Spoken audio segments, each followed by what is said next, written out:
Hello, everybody. My name is Blake Skinner.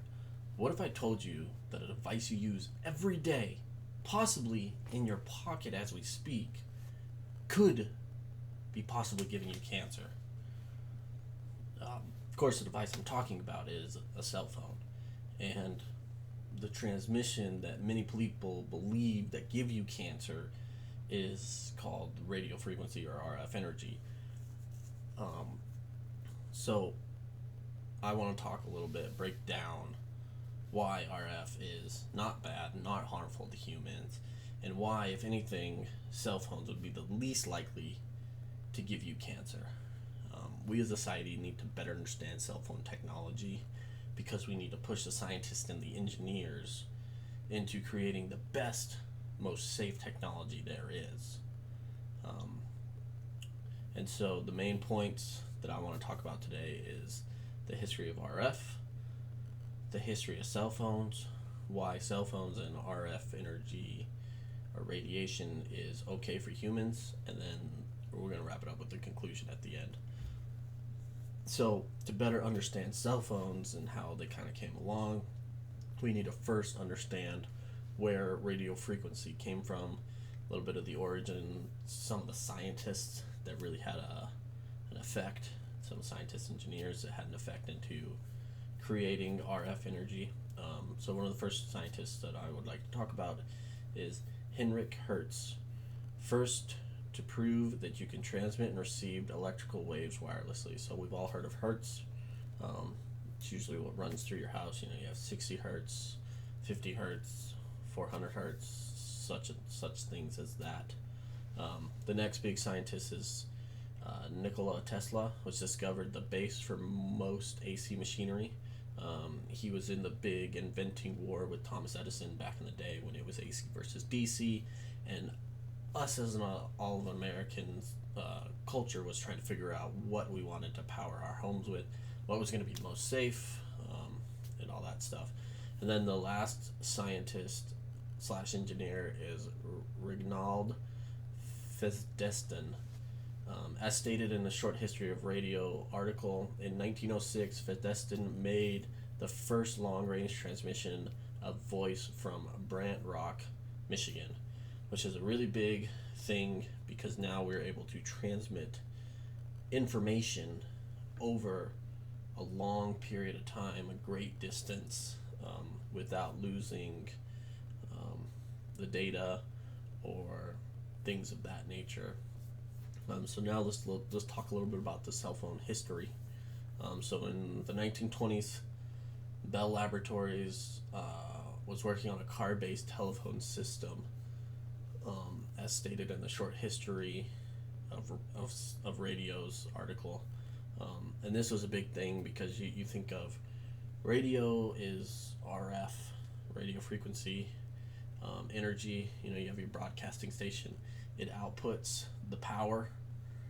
It outputs the signal in RF. Your antenna on top of your car will absorb that and then push it down through the radio and the amplifier and then push it out to speakers, and that's how you listen to the broadcasting from your local stations and things of that nature. In the article Short History of a Radio in 1973, Motorola's Martin Cooper was credited with the invention of the first personal handheld cellular radio telephone, which may seem like a big gap of about 50 years with them developing the technology, but you also have to understand at the time to have a battery that didn't need to be recharged every 5 minutes to get components down to a level that they weren't eating a lot of energy or spitting out a lot of energy or really making it safe for the humans to use, so it didn't disrupt our DNA, it didn't disrupt our molecular level. It takes some time. So now let's talk about the different radiations there are. Stated by the American Cancer Society in their articles, in the article Microwave, Radio Waves, and Other Types of Radio Frequency Radiation, you have two main groups of radiation. You have non-ionizing, you have ionizing, and then you also have low frequency or high frequency, and they kind of are interchangeable terms. Non-ionizing, low frequency, ionizing, high frequency. So ionizing or high frequency is the frequencies that are damaging to the human DNA to the molecular level. You think of X-rays, you think of gamma rays, you think of things of that nature that we know are harmful to us. And actually, radio waves are on the other side of the spectrum, where they're on the non-ionizing and the low frequency side of it all, which doesn't have much effect on humans. So now I want to talk about why cell phones are not harmful to humans. So, as stated in the article RF radiation emission levels, cell phone transmitter power is around 1 watt, which is very, very small.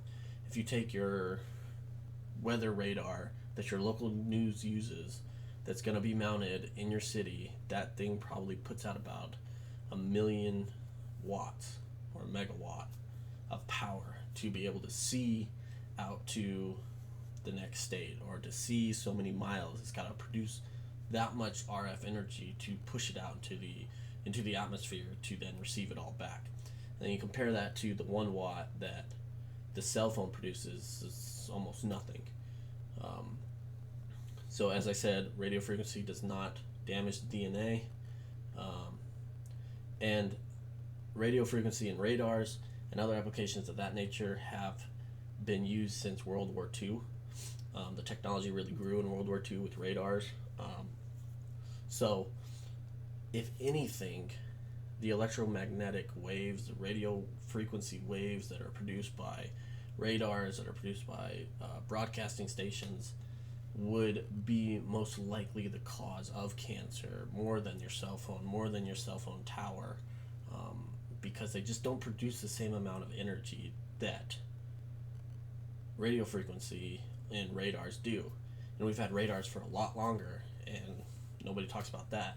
So therefore, radio frequency does not cause cancer within humans. There's been plenty of studies done, and it's just it is safe. The FCC has dubbed it safe, so we just need to continue to learn about the new technology. And I would like to thank you for your time.